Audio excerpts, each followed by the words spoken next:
Manchester United rolled to a 3-0 win against West Ham in a derby of two of your favorite managers. Jules, are you impressed? And how cool was it, the three kids, Mainu, Højlund, and Garnacho posing together? And the bonus question to that. Yeah. Was that staged and pre-agreed, or was that entirely organic? How No, cynical that was are you? staged. I mean, I think Garnacho was going to do the celebration. He didn't know that Højlund and Mainu would come and sit next to him.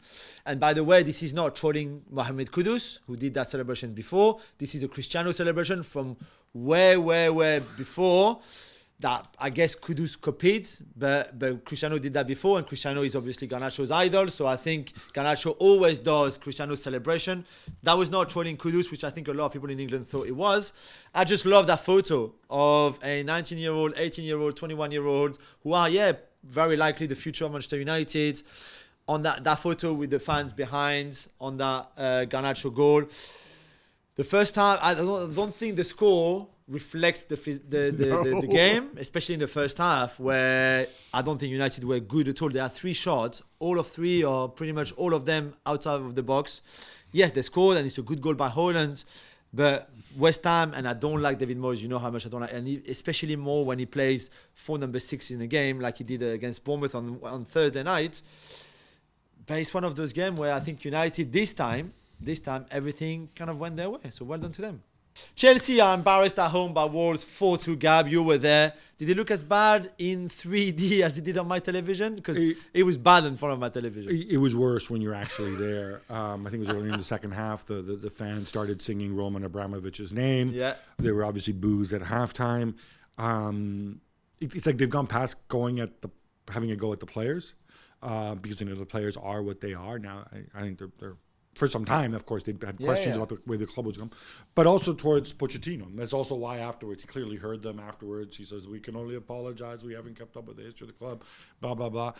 I'm gonna go back and say, listen, and we talked about this, right? Someone wanted to make them better and stuff. And on the show last night, Stevie said, "Well, as a coach, I can tell you can tell the players what to do, but then it's the players who might decide not to do it on the pitch." And once they're on the pitch, out of your control. And I said, yeah, but here's the thing. We saw Moises Caicedo. Yeah, he's capable of much more than that. Follow those instructions. We've seen Raheem Sterling and Cole Palmer follow those instructions at Manchester City when there was somebody else giving those instructions. Yeah. We've seen Enzo do it. And it was, when you see it in person, what you talked about before, about the lack of movement with the front men, there was one passage of play where the Wolves were all back, and it was like that U-shaped passing, all the way around. And I'm looking at this, okay, somebody's got to move and make a run. And in the end, it was Malo Gusto who made a run, and Chelsea actually got a shot off. But it's terrible. It's really bad. So bad.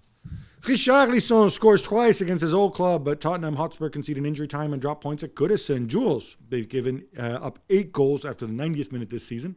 If they don't make top 4, we'll remember this at the end of the season, yeah? Yeah, for sure. And I mean, we can debate the Vicario clearly being targeted by the set pieces of Everton, a bit like what we saw my thoughts. In the FA Cup against Man City. You were not happy with that. I don't have any problem with it. Just deal with it, put another defender. I don't know, do something. But they didn't do anything. They didn't address it through the game, Spurs and Ange, which I was a bit surprised and disappointed. I don't know if it's physical, if it's mental, the fact that they give up those goals really late in the games, but it's hurting them massively. Aston Villa beat up Sheffield Wednesday 5-0 to stay 4th. Jules, I guess Unai Emery has plenty of bounce-back ability. Yeah, he has. I mean, how bad are Sheffield United? I just don't know, but well done. Ollie Watkins, 1 goal and 3 assists. Amazing performance overall, and really good for Aston Villa to just, bounce back, as you said, with the bounce-back ability. Newcastle come from 2 goals down to snatch a 4-4 draw at home to Luton. That's right, 4-4. Yeah, they were foot down. Jules, help me figure out if Rob Edwards is a genius or if Eddie Howe should be disappointed. Yeah, I don't think Rob Edwards is a genius, but what they're doing at Luton is working in the sense that they have that physicality, that intensity that is good. They're just not scared to go.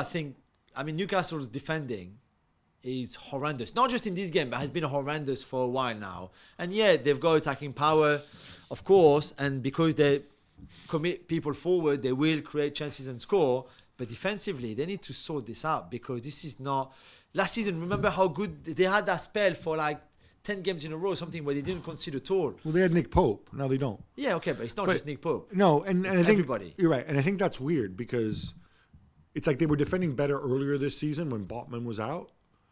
But now they have their centre backs. Yeah. Now they have Tino Livramento, who I think is really good. And people say, "Oh, Trippier this, Trippier's so good, right?" Dan Burn at left back, secret weapon. Did you see Dan Burn against Ogbene on that penalty that he gives away? Yeah. At least don't give away the penalty or make the foul before the box. It's weird though, because that really was a hallmark. Should we, in these situations when I can't figure it out, I just blame the midfield for not running as hard, maybe because they're tired. Yeah. Does that seem maybe. possible? No, yeah, it is possible too.